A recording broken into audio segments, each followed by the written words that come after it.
Can you just talk a bit about your experience last year? You were on campus at Harvard when a lot of stuff at Harvard was at the epicenter of a lot of the controversies. Um, I'm just really especially interested in a hotline that you were involved in creating. Can you just tell us a bit about the hotline if you want to start there, or just talk about your experience last year with the upsets on campus? Sure. So I practice Judaism pretty traditionally. When Hamas attacked Israel on October 7th, I was in synagogue. I was not online. I had turned off my phone for the duration of the holiday. And it was the strangest experience, John, because in the morning I walked into synagogue and somebody said there was a terrorist attack in Israel. And I kind of like brushed it off because, maybe somebody stabbed somebody at a checkpoint. It happens all the time. Like it's terrible. And it didn't really like raise any red flags in my head. And then a couple hours later, somebody was like, oh, I think like 200 people were killed in the attack. And then kind of I was a little more on heightened awareness. And it took all day for those of us who were offline to actually get a sense of what had happened. And it was so different than learning news in any other way because we're so used to like instantly refreshing, whatever news source we use to learn. So it was this kind of elongated period of like confusion and grief. And we were all within this bubble of the holiday, a holiday where we're supposed to be celebrating joy and the continuity of Jewish learning and Jewish people. So it was a really paradoxical time, very emotionally tumultuous. And inside of Hillel, people, started saying things about Palestinians that I thought were somewhat inappropriate. I think out of grief, out of fear, it was like it was day one, but still things that I was like, whoa, guys, we can't be saying things like that. And then on October 8th or 9th, I don't remember, you probably saw this statement came out signed by 55 student organizations at Harvard that blamed Israel in its entirety for the attacks of October 7th. Suddenly I was like, whiplash to the other side. Like, wait a minute, guys, same thing. We can't be saying that. It doesn't make any sense. Um, what do what do you mean by blaming Israel for it? Was an attack on their people? Kind of where is the nuance as you're talking about? And it felt like neither side was engaging with each other at all. It was like everybody kind of became magnets to the polar opposite sides, and there was no engagement in the middle. And President Claudine Gay was sending out a series of statements around the conflict, and one in particular that she posted on the president's website, but that didn't go out in a massive email to the student body. I'm not sure why. Clarified that Harvard's stance is that Hamas is a terrorist organization. And so some of my Jewish friends informally wanted to send that message out to the student body and asked me to send it to my dorm listserv. And I was like, okay, I can be a messenger. I can send this along, but it's October 9th, guys. Like people are going to jump on me for all sorts of things. And so I ended up writing this email where I said, hi, everyone, here's a message from President Gay. And by the way, my background is in mediation. I happen to know a lot about this conflict, and it's really freaking complicated. Here's my cell phone number. If anyone wants to have a non-judgmental conversation, I'd be very happy to chat. And I figured nobody can get that mad at me if I've offered my cell phone number and a non-judgmental conversation.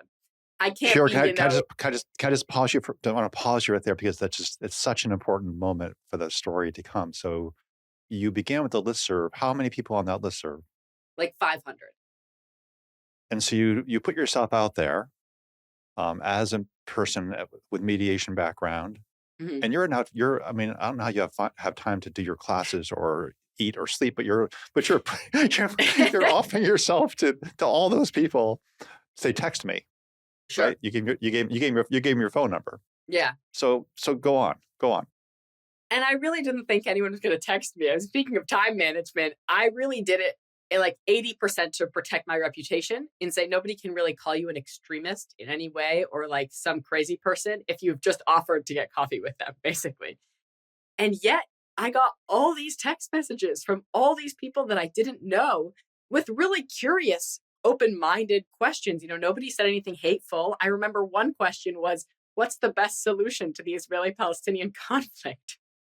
And I was like, wow, I don't know the answer to that question, but maybe there's a need for some sort of hotline where people can ask questions and get responses, and that they'll get a response from a range of perspectives. That's kind of my nature in general. And so it was the idea that I had for this hotline that we could have folks staffing a hotline who, when they get a question, they share a range of perspectives and let the user come to their own conclusion. And that way, kind of preventing people from deciding they're an expert based on that social media post that they saw last week, but also kind of empowering them to think about their own value system in conjunction with the narratives that were being shared and come to a conclusion that makes the most sense for them. And thus started the Hotline for Israel-Palestine, which now has 12 volunteers and has answered hundreds of questions from across the country. And we have some resources up on the website as well, all that really put narratives side by side and encourage people to engage with them. And it has a great acronym, right? HIP. HIP, yeah. But what really strikes me about the story you're telling and your experience is that, the whole country is watching universities blow up from outside the campus, looking into the campus from the outside and seeing all that. And that's happening at Harvard too, obviously, rather dramatically, in fact. And what you're describing is sort of a movement happening now among students.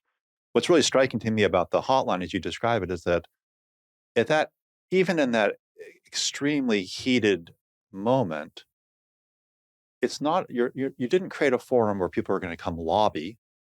Right. That wasn't the invitation. It wasn't a forum to say, come and vote and we'll organize politically and make some decision. Rather, it's something like an invitation to come to a place where you can come and you can inquire and Yeah. you can learn and you can ask and you can become broader, perhaps. Can you give us a little more flavor about this? So these students were texting in. How many? So how it was you and it was just you alone at first, I gather. So it And was then me alone. how did it start? How did it start to grow? What happened? Yeah, so I should clarify one thing, which is there actually aren't that many students involved. It's somewhat unfortunate. Originally, I thought it would be really cool if the hotline was staffed by students for students. It is not either of those things. I staff it. There's a couple other student volunteers, but our volunteers ranged in age from like 19 to maybe like 65. And we don't know who our users are because it's anonymous. And that's part of the design, that in a classroom, everybody knows that person who, raises their hand to ask a question and instead makes a very long, convoluted comment that nobody asked for. We figure that will be reduced if people don't feel like John, are trying to prove themselves to another person. So we don't actually know who it is that's using it. But with that caveat, basically, I set up this phone number. I decided my cell phone was no longer a sufficient way to run an organization. And so we set up a phone number, and I basically sent a lot of emails to a lot of people. I don't really remember. It just kind of all happened. I used this listserv and that social media and reached out to some of my teachers from high school and reached out to nonprofits, Palestinian nonprofits, Israeli nonprofits, and said, hey, we're doing this thing. What resources can you provide us? How can you help? And we were really lucky to get really great press coverage early on. We were covered in international media, which really helped bring on more volunteers and bring kind of a spotlight to the hotline. And people it's really easy. It's a very low barrier to entry project. You just text a number from your cell phone. You get a response from another human being. It's pretty sweet deal, actually.